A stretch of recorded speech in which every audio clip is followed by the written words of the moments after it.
अस्सलामुअलैकुम dear students, I hope you all are good and doing well. बच्चों, इससे पहले हम एक्सरसाइज 1.1 कंप्लीट कर चुके हैं। आज हम एक्सरसाइज 1.2 स्टार्ट कर रहे हैं। बच्चों, सबसे पहले हम एक्सरसाइज 1.2 के कुछ बेसिक कॉन्सेप्ट्स डिस्कस करेंगे और फिर उसके बाद हम एक्सरसाइज के क्वेश्चंस को सॉल्व करेंगे। बच्चों, यहाँ पर अगर आप देखें, जो समझने वाली चीज है, हम डायरेक्ट उसी चीज पे आते हैं। रेडिकल एक्सप्रेशन, सबसे पहले आप देखें कि जो हमारे पास ये रेडिकल, जिसे आप ऐसे समझ लें जिसे आप स्क्वायर रूट कहते हैं, इसको हम रेडिकल साइन कहते हैं। बच्चों, ये जो आपको स्क्वायर रूट टाइप का साइन बना हुआ नजर आ रहा है, बिल्कुल वैसे ये स्क्वायर रूट ही है, इसको हम रेडिकल साइन कहते हैं। और यहाँ पर बच्चों जो आपको ये एन लिखा हुआ नजर आ रहा है, इस एन को हम इंडेक्स कहते हैं, इंडेक्स ऑफ रेडिकल, यानी रेडिकल का इसे इंडेक्स कहते हैं। और फिर ये जो आपको अंदर स्क्वायर रूट के अंदर जो भी वैल्यू लिखी नजर आती है, उसे हम रेडिकेंड कहते हैं। बच्चों, यहाँ पर मैंने मेंशन भी किया हुआ और यहाँ पर लिखा भी हुआ है, a real number under the radical sign, यानी कोई भी रियल नंबर जो रेडिकल साइन के अंदर लिखा होगा उसे हम रेडिकेंड कहेंगे। सो बच्चों, ये भी हमारे पास जो भी हमारे पास रेडिकल के साथ वैल्यू लिखी होंगी इस तरह, उन्हें हम रेडिकल एक्सप्रेशन भी कहते हैं। अब जरा इसमें जो समझने वाली चीज है बच्चों, एक तो आपने ये याद रखना है कि ये एमसीक्यूज में पूछा जा सकता है, radical, index of radical and radicand क्या होता है। रेडिकेंड बेसिकली जो भी हमारे पास रेडिकल साइन के अंदर जो भी रियल नंबर लिखा होगा उसे हम रेडिकेंड कहेंगे। अगर आपको याद हो, ये मैंने जो यहाँ पर लिखा हुआ है बेसिकली ये nth रूट ऑफ ए, अगर आपको याद हो तो जो आप इस तरह वैल्यूज लिखते हैं, यहाँ पर मैं चलो बॉक्स बना दूं इस तरह, इसको हम कहते हैं स्क्वायर रूट। और अगर ये इंडेक्स की जगह पे 3 आ जाए, इंडेक्स की जगह पे आ जाए 3, तो इसे हम कहते हैं क्यूब रूट। फिर इसी तरह 4 आ जाए तो fourth root and so on, ये चलते जाते हैं। सो ये हमारे पास nth रूट ऑफ ए है। बच्चों, इसमें ये जो स्क्वायर रूट वाला साइन है इसे हम रेडिकल कहते हैं, और जो इधर n जहां पर लिखा हुआ है ये हमारे पास इंडेक्स ऑफ रेडिकल होता है, और जो अंदर रेडिकल साइन के अंदर जो रियल नंबर होता है बच्चों, उसे हम कहते हैं रेडिकेंड। अब इससे नीचे अगर आप देखें तो यहाँ पर कुछ laws of radicals लिखे हुए हैं, which are very important for solving questions of exercise। बच्चों, पहला लॉ जो है वो देखें, n square root a b, ये जो इंडेक्स n है, अगर अंदर कोई भी दो नंबर्स हमारे पास मल्टीप्लाई करवा हो रहे हैं, तो जो इंडेक्स है वो इंडेक्स हम दोनों वैल्यूज को दे के अलग अलग लिख सकते हैं। यानी हमारे पास कोई भी दो नंबर्स रेडिकल के अंदर मल्टीप्लाई हो रहे हैं, तो हम उन दोनों नंबर्स को अलग अलग इंडेक्स दे के लिख सकते हैं, पहला। दूसरा, कि अगर हमारे पास रेडिकल साइन के अंदर कोई भी दो नंबर डिवाइड हो रहे हैं और इधर उनका कोई सेम इंडेक्स है, तो उस इंडेक्स के तहत हम उन दोनों वैल्यूज को अलग अलग इंडेक्स के साथ लिख सकते हैं बच्चों, ऊपर नीचे। और यहाँ पर अगर आप देखें तो ये आपके पास index n square root a raise to power m लिखा हुआ है, तो ये जो पावर a की पावर m है, इसको आप होल की पावर भी बना सकते हैं थर्ड लॉ ऑफ रेडिकल के जरिए। फोर्थ, अगर आप देखें बच्चों, ये n इंडेक्स रेडिकल a की पावर n है, तो इसको आप बेसिकली कैंसिल करके कैंसिल भी कर सकते हैं। बेसिकली ये होता क्या है कि ये जो n स्क्वायर रूट a है ना, आपके पास लिखा हुआ है ना n स्क्वायर रूट a, आप इसको यूं भी लिख सकते हो a raise to power 1 by n, और बाहर n, जब आप पावर्स को मल्टीप्लाई करवाओगे 1 over n raise to power n, and n से कैंसिल, और a की power n which is equals to a। बच्चों, सो इस तरह ये प्रॉपर्टी प्रूव हो सकती है। अब इनकी जो बकायदा हम जब क्वेश्चन सॉल्व करेंगे तो उसके अंदर आपको डिटेल से समझ आएगी। यहाँ पर अगर मैं प्रॉपर एग्जांपल्स डिस्कस करूंगा तो फिर लेक्चर बहुत ज्यादा लेंथी हो जाता है। सो ये 4 लॉज हैं रेडिकल्स के, जो हम क्वेश्चंस के अंदर बच्चों इनको डिस्कस करेंगे। उसके बाद अगर आप देखें लॉज ऑफ इंडिसेस पे, ये भी हमारे पास कुछ 6 लॉज हैं जो हम डिस्कस करेंगे। इसके अंदर इंडिसेस मतलब कि हमारे पास रेडिकल का साइन नहीं होगा, हमारे पास पावर्स होंगी, नंबर्स होंगे, रियल नंबर्स होंगे, पावर्स होंगी, सो ऑन, कोई भी हमारे पास जो नंबर्स होंगे पावर्स में। अब अगर आप देखें कि हमारे पास अगर बेस सेम है और ऊपर कोई भी दो नंबर्स हैं उन दोनों के, यानी ये a raise to power m है और इधर a raise to power n है, और ये दोनों आपस में मल्टीप्लाई हो रहे हैं, तो जब बेस सेम होगी तो पावर्स अगर ऐड हो रही हैं तो ऐड हो जाएंगी बच्चों, और सब्ट्रैक्ट हो रही हैं तो सब्ट्रैक्ट हो जाएंगी। जैसे ये is equal to a raise to power m plus n। यहाँ पर अगर हम देखें, फॉर एग्जाम्पल आपके पास कुछ इस तरह लिखा हुआ है, यूं कर ले 5 raise to power n, and ये मल्टीप्लाई हो रहा है 5 रेज़ टू पावर m से, तो अकॉर्डिंग टू दिस हम इसको लिख सकते हैं 5 raise to power m plus m। यानी जब आपके पास बेस सेम होगी, मल्टीप्लाई हो रही हैं दो वैल्यूज, तो उनकी पावर्स आपस में ऐड हो रही हैं तो ऐड हो जाएंगी, और सब्ट्रैक्ट हो रही हैं तो सब्ट्रैक्ट हो जाएंगी बच्चों। इसके बाद अगर आप देखें अकॉर्डिंग टू दिस, अगर आप इसको ना आसान अल्फाज में इस प्रॉपर्टी को याद करें कि जब भी दो पावर्स के दरमियान में आपको ब्रैकेट नजर आए ना, तो इसका मतलब है वो दोनों पावर्स आपस में मल्टीप्लाई हो रही हैं। और अगर दो पावर्स के दरमियान ब्रैकेट ना हो तो फिर वो बेसिकली उस नंबर की पावर हो जाती है। तो यहाँ पर अगर आप देखें इन दोनों पावर्स के दरमियान ये ब्रैकेट का साइन आपको नजर आ रहा है, तो ये बेसिकली पावर पावर से मल्टीप्लाई हो रही है। तो ये से मल्टीप्लाई हो गए, a raise to power m n हो गई आपस में। अकॉर्डिंग टू थर्ड प्रॉपर्टी, अगर दो नंबर्स की कोई भी पावर है और दोनों नंबर्स मल्टीप्लाई हो रहे हैं तो हम उन दोनों नंबर्स को अलग अलग पावर सेम पावर दे सकते हैं। अकॉर्डिंग टू फोर्थ प्रॉपर्टी, अगर दो नंबर क्वोशंट में है और उनकी कोई भी सेम पावर है तो उन दोनों नंबर्स को ऊपर और नीचे नोमिनेटर और डिनोमिनेटर में आप सेम पावर दे सकते हैं। सेम ये अगर आप देखें a raised power m over a raised power n, तो इसको आप लिख सकते हैं a raised power m minus n. कैसे लिख सकते हैं, देखें ये है ए रेस्ट पावर एम ऊपर और नीचे है आपके पास ए रेस्ट पावर एन। अगर मैं इसको ऊपर ले जाऊं तो ये पावर बेसिकली माइनस एन हो जाएगी। हमने अभी प्रॉपर्टी नंबर 1 पढ़ी कि अगर बेस सेम होगी तो आप उसको लिख लेंगे और पावर्स ऐड हो रही हैं तो ऐड हो जाएंगी, माइनस हो रही हैं तो माइनस हो जाएंगी। देखें ये सेम प्रॉपर्टी है जो हमने जिस पर अभी बात की। इसके बाद अगर आप देखें बहुत ही खूबसूरत प्रॉपर्टी है ये, a raised power 0 is equal to 1। According to this property दुनिया का कोई भी बड़े से बड़ा नंबर भी होगा, अगर उसकी पावर 0 होगी तो वो 1 हो जाएगी। अब इसको प्रूव कैसे करेंगे बच्चों, अगर हम इसको प्रूव करें a raised power 0 is equal to 1, ये जो ए रेस्ट पावर 0 है इसको अगर मैं लिख लूं 1 माइनस 1 तो लिख सकते हैं। फिर अगर मैं पावर अलग अलग कर दूं यानी a raised power 1 and dot a raised power minus 1, यानी अगर आप देखें ना मैंने प्रॉपर्टी वापस यूज की है, ये raised power m plus n है तो हमने क्या किया इन दोनों को पावर अलग अलग दे दी और वो फिर मल्टीप्लाई में आएंगे। तो ये तो हो गया बच्चों ए रेस्ट पावर 1 डॉट, ये है ए रेस्ट पावर माइनस 1। अगर मैं पावर को पॉजिटिव करना चाहता हूं तो मुझे पावर को नीचे लेके जाना पड़ेगा, यानी इसका रेसिप्रोकल लिखना पड़ेगा। तो ये देखें ए की पावर 1 ए की पावर 1 से कैंसिल, तो इसका आंसर क्या बचा 1। अकॉर्डिंग टू दिस बच्चों हम प्रूव कर सकते हैं दुनिया का कोई बड़े से बड़ा नंबर भी होगा, अगर उसकी पावर हमारे पास 0 हो जाएगी तो वो 1 के इक्वल होगा।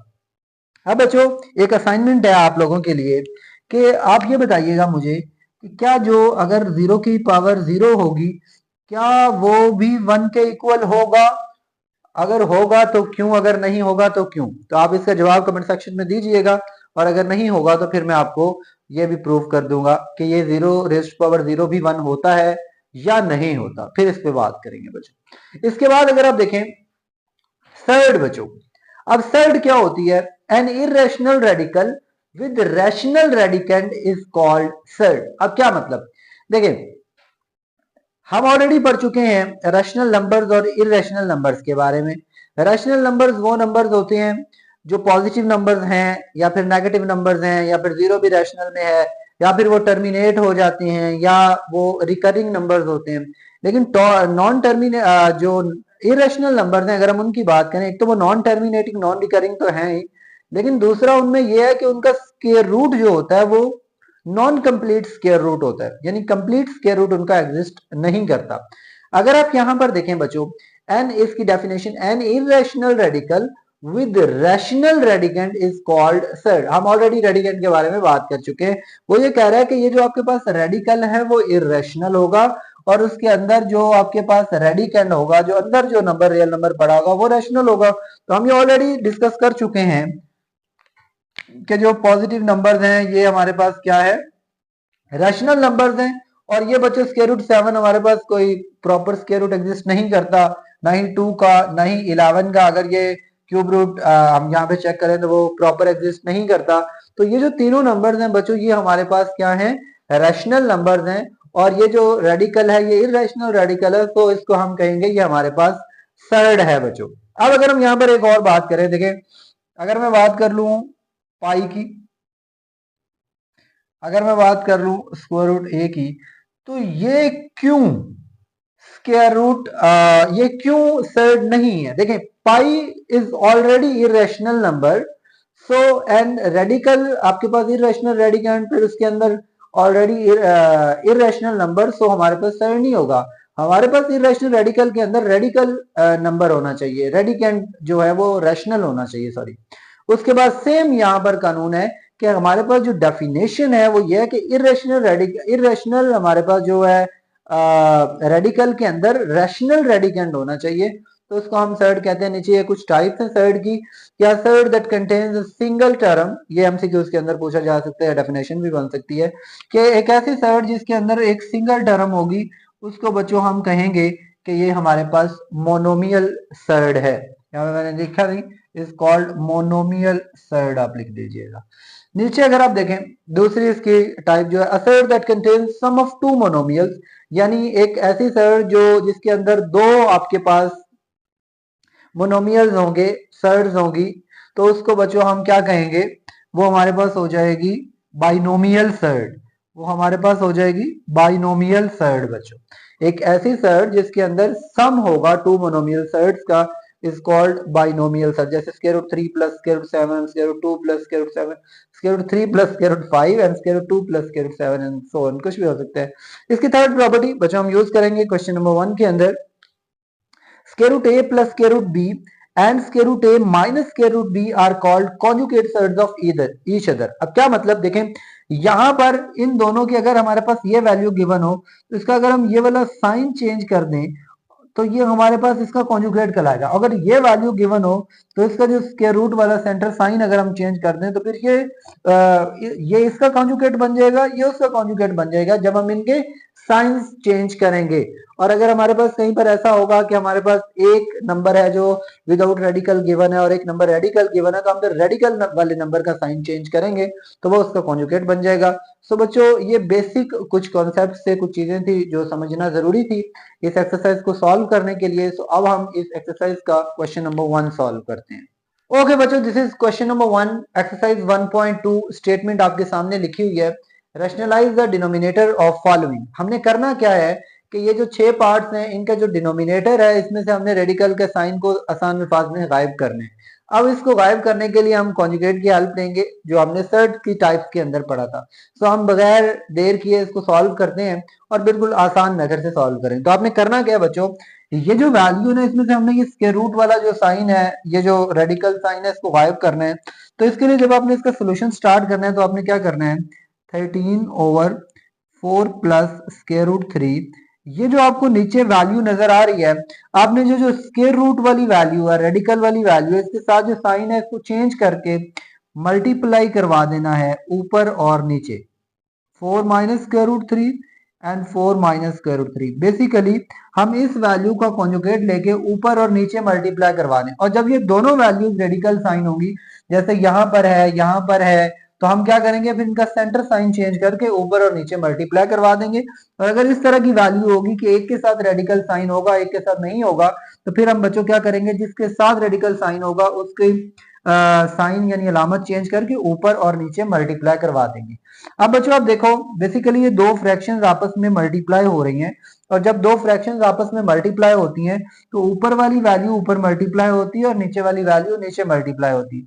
सो ऊपर तो ये आ गया 13 इंटू 4 माइनस स्क्वायर रूट 3 बच्चों, जबकि नीचे आपके पास यहाँ पर एक फॉर्मूला अप्लाई होगा। वो फॉर्मूला क्या होता है, दैट इज अगर आपके पास a प्लस बी मल्टीप्लाई हो रहा है a माइनस बी से, तो वो आपके पास इक्वल होता है a square minus b square. अब a b से मुराद first term and second term है, यानी first term plus second term, first term minus second term, यानी ये जो टर्म्स हैं ये दोनों सेम है और ये मल्टीप्लाई हो रहे हैं, एक में प्लस का साइन है एक में माइनस में, तो इसका रिजल्ट होता है फर्स्ट टर्म का स्क्वायर माइनस सेकंड टर्म का स्क्वायर। यहाँ पर अगर आप देखें फर्स्ट टर्म और सेकंड टर्म दोनों में सेम है, एक में प्लस है और एक में माइनस है, तो ये आपस में मल्टीप्लाई हो रहे हैं। तो मैं एक स्टेप शॉर्ट कर रहा हूं, बजाय इससे कि मैं पहले इसको साथ साथ लिखूं और फिर फॉर्मूला लगाऊं, मैं शॉर्ट करके इसको लिख रहा हूं फर्स्ट वैल्यू का स्क्वायर माइनस सेकंड वैल्यू का बच्चों स्क्वायर। तो ये आ गया हमारे पास। अब अगर हम इसको आगे सॉल्व करें तो ये ऊपर है हमारे पास 13 इंटू 4 माइनस स्क्वायर रूट 3, और नीचे बच्चों हमारे पास है, देखिए 4 का स्क्वायर हो गया हमारे पास 16 माइनस, और ये जो स्क्वायर है बच्चों ये स्क्वायर रूट से कैंसिल हो जाता होता है, और ये पीछे बच गया हमारे पास 3, ऊपर आ गया बच्चों 13 और इंटू 4 माइनस स्क्वायर रूट 3, और नीचे 13 माइनस 3 बच्चों हमारे पास बचा 13। ये 13 इस 13 से कैंसिल हो गया, तो हमारे पास जो इसका आंसर बना वो है 4 माइनस स्क्वायर रूट 3। बिल्कुल आसान बच्चों और मजे के सवाल हैं ये। अब देखें हमने किया क्या है कि हमारे पास जो वैल्यू गिवन थी हमने उसके कॉन्जुगेट से ऊपर और नीचे मल्टीप्लाई करवा दिया। ऊपर दोनों वैल्यूज को हमने लिख दिया साथ मल्टीप्लीकेशन में, नीचे मैंने यहाँ पर एक फॉर्मूला लगाया, हम आगे भी अप्लाई करवाएंगे कि जब दो वैल्यूज दोनों की टर्म जो first and second term same है, एक में प्लस का साइन है और एक में सेंटर में माइनस का साइन है, तो वो जब आपस में मल्टीप्लाई होते हैं तो उसका रिजल्ट होता है फर्स्ट टर्म का स्क्वायर माइनस बच्चों सेकंड टर्म का स्क्वायर। तो यहाँ पर हमने वही किया, इसको शॉर्ट करके फर्स्ट टर्म का स्क्वायर माइनस सेकंड टर्म का स्क्वायर। तो ये तो 13 इंटू 4 माइनस स्क्वायर रूट 3 मैंने वैसे लिखा, 4 का स्क्वायर बच्चों 16, यहाँ पे स्क्वायर रूट से कैंसिल और ये 3 और वो 13 बचा कैंसिल होके ये हमारे पास बच्चों इसका रिजल्ट आ गया। अब इसके बाद हम इसका सेकंड पार्ट सॉल्व करते हैं। सेकंड पार्ट है square root 2 plus square root 5, square root 2 बच्चों प्लस स्क्वायर रूट 5 और डिनोमिनेटर में है आपके पास स्क्वायर रूट 3 बच्चों। अब हमें इसको सॉल्व करना है, ये सेकंड पार्ट है इसका। तो अब हम क्या करें कि हमारे पास नीचे बच्चों एक ही वैल्यू गिवन है जो कि स्क्वायर रूट वाली वैल्यू गिवन है। तो बच्चों जब आपके पास इस तरह हो कि एक ही वैल्यू गिवन हो और वो स्क्वायर रूट वाली वैल्यू गिवन हो, तो आप उसी सेम वैल्यू से ऊपर और नीचे मल्टीप्लाई करवा देंगे। जैसे square root 2 plus square root 5 over square root 3। अब ये चूंकि एक ही वैल्यू है स्क्वायर रूट 3, तो आप उसी वैल्यू से ऊपर और नीचे बच्चों मल्टीप्लाई करवा देंगे। ओके, अब ये देखें ऊपर जो आपके पास वैल्यू है, मैं स्क्वायर रूट 3 को पहले लिख रहा हूं, आप बाद में भी लिख सकते हैं। स्क्वायर रूट 3 मल्टीप्लाई हो रहा है square root 2 and plus square root 5 से बच्चों। और अगर आप नीचे देखें तो ये बेसिकली स्क्वायर रूट 3 जब स्क्वायर रूट 3 से मल्टीप्लाई होगा सेम वैल्यू से, तो ये हो जाएगा स्क्वायर रूट 3 होल का स्क्वायर बच्चों। ये इससे कैंसिल हो जाएगा स्क्वायर स्क्वायर रूट से, और इधर अगर आप देखें तो ये ऊपर तो आपके पास बच गया square root 3 into 2 plus square root 5 over आपके पास है 3।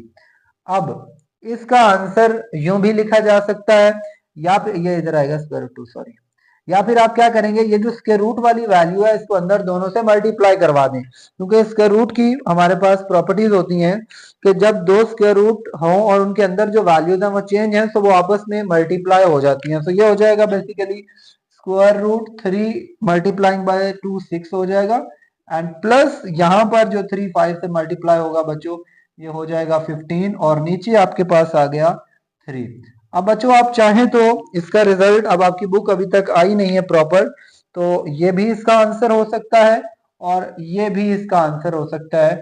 सो जो रिजल्ट होगा आपकी बुक में आप उसको फॉलो कर लेंगे। ओके बच्चों, सो ये था इसका सेकंड पार्ट। अब हम इसके थर्ड पार्ट को बच्चों सॉल्व करते हैं। थर्ड पार्ट एग्जैक्टली इसी क्वेश्चन की कॉपी है। सो थर्ड पार्ट को आप लोग खुद ट्राई कीजिएगा। अब देखें करेंगे क्या कि नीचे आपके पास क्या स्क्वायर रूट 5 लिखा हुआ है, आप सेम ऊपर और नीचे मल्टीप्लाई करवाएंगे, सो नीचे 5 बच जाएगा। जब ऊपर आप स्क्वायर रूट 5 को मल्टीप्लाई करवाएंगे ये square root 1 minus square root 5 हो जाएगा, और चाहे आप उसका वही रिजल्ट भी इसके आंसर में लिख सकते हैं बच्चों। क्योंकि ये सेम क्वेश्चन है तो ये आप लोग खुद प्रैक्टिस कीजिएगा इस क्वेश्चन को, और अगर फिर भी ना हो तो फिर हम इसको सॉल्व कर देंगे। मैं जरा इसके फोर्थ पार्ट पे आ रहा हूं बच्चों। फोर्थ पार्ट अगर आप देखें, फोर्थ पार्ट में है 6 minus 4 square root 3, 6 minus 4 square root 3 sorry 6 minus 4 square root 2, 6 minus आपके पास है 4 स्क्वायर रूट 2 और ओवर है 6 प्लस 4 स्क्वायर रूट 2। ओके, यहाँ पर बच्चों बेसिकली जो आपको मैथ पढ़ाने का मकसद जो है ना वो है आपको मैथ सिखाना, ना कि आपको मैथ रटवाना कि आप रटा लगा लें इस क्वेश्चन को और इस क्वेश्चन को सॉल्व कर लें।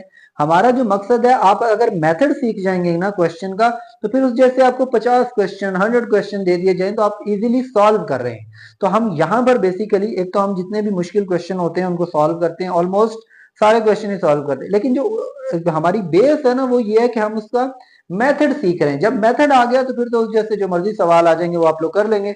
जैसे इसका ये एक पार्ट मैंने आप लोगों को करने के लिए दिया है। अब ये वाला सवाल देखें बच्चों, इसमें आप देखें हमारे पास नीचे जो है 6 माइनस 4 स्क्वायर रूट 2 और ओवर 6 प्लस 4 स्क्वायर रूट 2। तो हम सेम बच्चों वही पहले वाला मेथड फॉलो करेंगे, तो कॉन्जुगेट लेके ऊपर और नीचे मल्टीप्लाई करवा देंगे। 6 माइनस 4 स्क्वायर रूट 2 और नीचे है 6 प्लस 4 स्क्वायर रूट 2 बच्चों। मल्टीप्लाई करवाएंगे, नीचे वाली वैल्यू का कॉन्जुगेट लेंगे, ये होगा 6 माइनस 4 स्क्वायर रूट 2 और ये भी हो गया 6 माइनस 4 स्क्वायर रूट टू बच्चों। अब सेम ऊपर वाली वैल्यू ऊपर मल्टीप्लाई होगी, तो आप देखिए सेम वैल्यू है, 6 माइनस 4 स्क्वायर रूट 2, इधर भी वैल्यू सेम है और इधर भी वैल्यू सेम है। जब सेम वैल्यू बच्चों सेम से मल्टीप्लाई होती है तो वो बेसिकली हमारे पास उस वैल्यू का होल का स्क्वायर बन जाती है। यहां पर अगर आप देखें तो ये basically a plus B multiplying by a minus b, हमने यहां पर ये रिजल्ट डिस्कस किया है कि वो हमारे पास first value minus second value का बच्चों स्क्वायर हो जाएगा। फर्स्ट का स्क्वायर माइनस सेकंड वैल्यू का बच्चों स्क्वायर हो गया। अब अगर आप ऊपर देखें तो यहाँ पर एक फॉर्मूला है, वो फॉर्मूला ये है हमारे पास कि अगर हमारे पास a minus B whole square होगा तो वो इक्वल होगा a square minus 2ab plus b square के। बच्चों a से मुराद फर्स्ट वैल्यू एंड b से मुराद सेकंड वैल्यू, ये उसी वक्त एप्लीकेबल होगा जब हमारे पास होल का स्क्वायर गिवन होगा। अब अगर हम देखें, देखो मैंने ये कैसे लिखा है, हमने ऑलरेडी ये सीखा है कि अगर बेस सेम होगी तो पावर ऐड हो जाते हैं। देखो जिसकी पावर कुछ भी नहीं होती तो उसकी पावर 1 होती है, तो इसकी पावर भी 1 है तो इसकी पावर 1 है। बेस सेम है, मल्टीप्लाई हो रहे हैं तो पावर ऐड होगी, तो सेम वैल्यू में ये कानून होते हैं। तो इसको अगर हम फॉर्मूला ओपन करें, पहली वैल्यू यानी चलो मैं यहाँ पर लिख लेता हूँ, पहली टर्म का स्क्वायर यानी 6 का स्क्वायर माइनस 2 फॉर्मूले वाला, पहली टर्म 6 और दूसरी टर्म है हमारे पास 4 square root 2 and plus b का स्क्वायर यानी दूसरी टर्म है 4 स्क्वायर रूट 2 बच्चों होल का स्क्वायर, ना कि ये आपके पास माइनस 4 स्क्वायर रूट 2 बी जो है वो 4 स्क्वायर रूट 2। और नीचे आप देखें तो 6 का स्क्वायर बच्चों हो जाता है 36, ये माइनस, अब देखें 4 का स्क्वायर तो हो गया 16, और फिर मैं अगर इसको थोड़ा सा डायरेक्ट ही लिख दूं तो इसको स्क्वायर जब मिलेगा ये हो गया 16, और जब इसके साथ ये कैंसिल हो जाएगा तो ये बेसिकली मल्टीप्लाई बाय 2 हो जाएगा। नीचे अगर मैं इसको थोड़ा खुला करके ओपन करके लिख रहा हूँ तो 6 का स्क्वायर हो गया बच्चों 36 माइनस 2 को 6 से ज़रब देंगे 12 और 12 को 4 से ज़रब देंगे, ये हो जाएगा 48 स्क्वायर रूट 2 एंड प्लस यहाँ पर अगर आप देखें तो 4 का स्क्वायर 16, और जब ये इससे कैंसिल हो जाएगा स्क्वायर रूट से तो ये मल्टीप्लाइंग बाय 2 बच जाएगा बच्चों, और ये हो जाएगा नीचे 36 माइनस 16 को 2 से ज़रब दिया तो ये आपके पास जवाब में आ गया 32 यानी 32। अब मैं इसको जरा इधर ऊपर सॉल्व कर रहा हूँ, ये हो गया आपके पास 36, ये आ गया माइनस 48 स्क्वायर रूट 2, और इधर आ देखें प्लस 16/2 ये हो गया 32, और नीचे आपके पास 36 में से अगर हम माइनस करेंगे 32 तो आपके पास बच जाएगा 4। अब अगर आप देखें इन दोनों वैल्यूज को अगर हम ऐड करें तो ये कितना हो जाएगा, ये हो जाएगा 8 और ये हो गया 6 माइनस 48 स्क्वायर रूट 2। अब अगर आप देखें तो ऊपर से आपको 4 कॉमन मिल रहा है, अगर हम 4 कॉमन लें ऊपर से 4 तो ये हो जाएगा 4 17 68 एंड देन ये हो जाएगा 4 12 48, और नीचे आपके पास बच्चों देखें तो ये 4 पड़ा हो, ये 4 से कैंसिल, तो जो आपके पास फाइनल रिजल्ट बना that is 17 minus 12 square root 2 बच्चों, ये हमारे पास इसका फाइनल रिजल्ट बन गया इस क्वेश्चन का। इंपॉर्टेंट सवाल है, देखें इसमें हमने जो नई चीज यूज की, एक तो हमने यहाँ पर फॉर्मूले का यूज किया है, तो ये इंपॉर्टेंट है फॉर्मूला, ये आपने याद करना है। जब हम फॉर्मूलाज में जाएंगे तो हम डिटेल से सारे फॉर्मूलाज को डिस्कस करेंगे। दूसरा जो इसकी बेसिक चीजें हम ऑलरेडी डिस्कस कर चुके हैं, और एक चीज और यहाँ पर देखिए, यहाँ पर मैंने 2 को 6 से मल्टीप्लाई किया और फिर इस वैल्यू को 4 से, तो मैंने इसको स्क्वायर रूट 2 से वैल्यू से मल्टीप्लाई, अंदर वाली वैल्यू से मल्टीप्लाई इसलिए नहीं किया कि स्क्वायर रूट वाली जब वैल्यूज होंगी तो सिर्फ वो ही मल्टीप्लाई हो सकती है, अदरवाइज जो स्क्वायर रूट वाली वैल्यू अलहदा होंगी वो आपस में मल्टीप्लाई होंगी, और जो रेडिकल साइन में होंगी वो आपस में मल्टीप्लाई होंगी। सो मैंने इनको इकट्ठा करके यहाँ पर लिख दिया। सो बच्चों ये आपका आंसर है।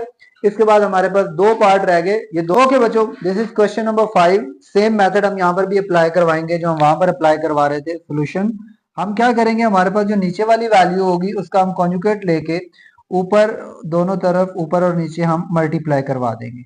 ये हो गया square root 3 plus square root 2, इसको हम रैशनलाइज करने के लिए इसके कॉन्जुगेट से मल्टीप्लाई करवा रहे हैं ऊपर और नीचे।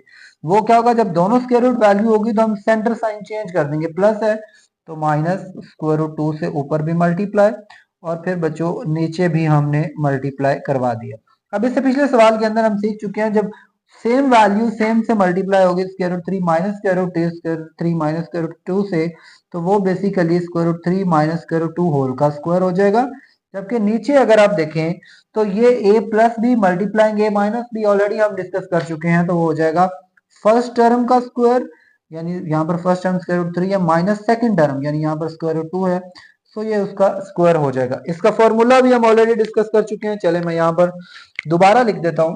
That is a minus B whole square is equal to a square minus 2ab बचो प्लस b का स्क्वायर। अब देखें आप, ये जो आपके पास ऊपर वाली वैल्यू है square root 3 minus square root 2, अगर मैं यहीं से ही इसको सॉल्व करूं तो फर्स्ट टर्म का स्क्वायर, अब यहां पर चले लिख देते हैं। फर्स्ट टर्म है स्क्वायर रूट 3 का होल स्क्वायर माइनस 2। पहले आप इसको ऐसे ही प्रैक्टिस कीजिएगा, जब प्रैक्टिस हो जाएगी फिर आप डायरेक्ट भी ओपन कर सकते हैं। सो माइनस 2 फर्स्ट टर्म है आपके पास बचो square root 3, and second term है आपके पास स्क्वायर रूट 2, और फिर प्लस सेकेंड टर्म यानी स्क्वायर रूट 2 का होल का बचो स्क्वायर। और नीचे देखें a का स्क्वायर, ये इससे कैंसिल स्क्वायर रूट से, और ये भी इससे कैंसिल स्क्वायर रूट से, ये नीचे बना 3 माइनस 2 बचो। अब इसको जरा थोड़ा सा बड़ा करके इधर लिख लेते हैं, ये इससे कैंसिल हो गया, तो इधर हमारे पास बचा 3 प्लस 2। अब ये स्क्वायर रूट दोनों वैल्यूज अंदर वाली चेंज है रेडिकल साइन से, इनको हम मल्टीप्लाई करवा सकते हैं। 3 मल्टीप्लाइंग बाय 2 6 प्लस ये बचो इससे कैंसिल, तो ये बच गया हमारे पास 2, नीचे बचा 3 माइनस 2 हमारे पास 1, डिनोमिनेटर में 1 ऑलवेज मौजूद होता है, ये लिखने की जरूरत नहीं होती। तो 3 प्लस 2 बचो हमारे पास ये हो गया 5 प्लस 2 स्क्वायर रूट 6 बचो। ये हमारे पास इसका रिजल्ट आ गया, आंसर आ गया बचो। इसके बाद इसका लास्ट पार्ट बचो सेम इसी क्वेश्चन की तरह ही है, तो इसको भी हम सॉल्व करते हैं। लास्ट पार्ट में ये है बचो 4 स्क्वायर रूट 3 और नीचे हमारे पास है square root 7 plus square root 5। अब अगर आप इस सवाल को देखें तो ये क्वेश्चन है हमारे पास सेम क्वेश्चन नंबर 5 की तरह, बस ऊपर थोड़ी सी वैल्यू चेंज है बच्चों। तो हम क्या करेंगे, सोल्यूशन ऊपर है हमारे पास 4 स्क्वायर रूट 3 और नीचे है बच्चों square root 7 plus square root 5 बच्चों। हम मल्टीप्लाई करवाएंगे इसके कॉन्जुगेट से ऊपर और नीचे, तो ये हो गया square root 7 minus square root 5, और नीचे भी आपके पास square root 7 minus square root 5 बचो। अब अगर आप ऊपर देखें, ऊपर वाली वैल्यू ऊपर मल्टीप्लाई होगी, तो 4 स्क्वायर रूट 3 मल्टीप्लाई हो जाएगा square root 7 minus square root 5 से, और नीचे अगर आप देखें तो फॉर्मूला बन रहा है ए प्लस बी मल्टीप्लाइंग ए माइनस बी, फर्स्ट टर्म का स्क्वायर यानी बचो स्क्वायर रूट 7 का स्क्वायर, और इधर अगर आप देखें तो माइनस सेकंड टर्म यानी स्क्वायर रूट 5 का स्क्वायर। तो आप देखें ये आपके पास कैंसिल, ये इसके साथ कैंसिल, और यहाँ पे मैं क्या कर रहा हूँ 4 को एक दफा बाहर ही लिख रहा हूँ, सिर्फ स्क्वायर रूट 3 को जब स्क्वायर रूट 7 से मल्टीप्लाई कराऊंगा तो ये अंदर वैल्यूज मल्टीप्लाई हो जाएगी, 7 इंटू 3 21 हो जाएगा 21, और इधर माइनस जब इधर 3 5 से मल्टीप्लाई होगा तो ये हो जाएगा बच्चों 15, और नीचे अगर आप देखें तो ये बचेगा 7 minus 5, 7 minus 5 which is 4 into square root 21 minus square root 15, और ये बचा नीचे 2, 2 2 ज़ा 4, सो हमारे पास इसका रिजल्ट बना 2 into square root 21 minus square root 15। ये बच्चों आपका फाइनल आंसर है जो आपको चाहिए था बच्चों। सो इसी के साथ हमारा एक्सरसाइज 1.1 का बच्चों क्वेश्चन नंबर 1 कंप्लीट हुआ। हमने एक क्वेश्चन स्किप किया, ये वाला क्वेश्चन, ये आप खुद ट्राई करेंगे और आप कमेंट सेक्शन में डन लिख देंगे अगर आप इसको कर लेंगे, नहीं तो फिर हम इसको भी डिस्कस कर लेंगे। सो बच्चों दिस वाज क्वेश्चन नंबर 1 जो हमारा कंप्लीट हुआ। इसके बाद बच्चों हम नेक्स्ट लेक्चर में क्वेश्चन नंबर 2 से ऑनवर्ड सॉल्व करेंगे। सो बच्चों आज के लेक्चर को हम यहीं पर वाइंड अप करते हैं, अपनी दुआओं में याद रखिएगा, मिलते हैं नेक्स्ट लेक्चर में। अल्लाह हाफिज।